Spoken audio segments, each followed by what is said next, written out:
1838, The People's Charter by Ross Sinclair.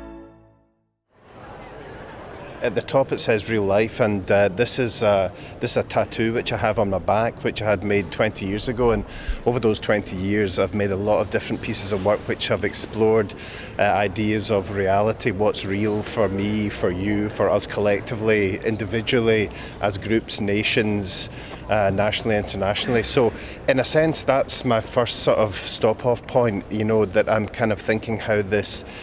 works with a lot of the things I've been kind of thinking about up to this point. So that's a kind of kick-off point for me.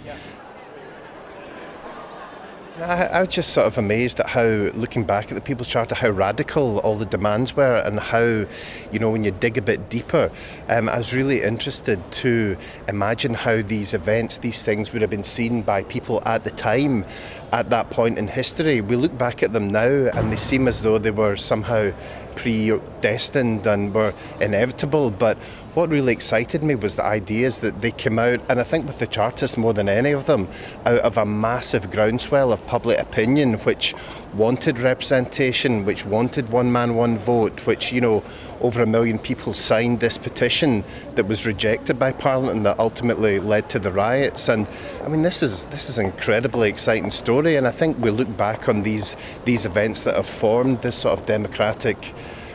imperative, if you like, of Parliament, and they seem kind of soft and hazy now, but I wanted to try to make my banner urgent and dynamic, and to try to reflect how exciting and radical and kind of mind-blowing these things would have been at the time. When people come into Westminster Hall to see the banners, the one thing I think that I hope they take away from my banner, and from all the banners actually, is that we are all part of this democratic process, and without us, i.e. the people, the great unwashed, being part of that, nothing changes. And these things shouldn't come from the top down, they should come from the bottom up.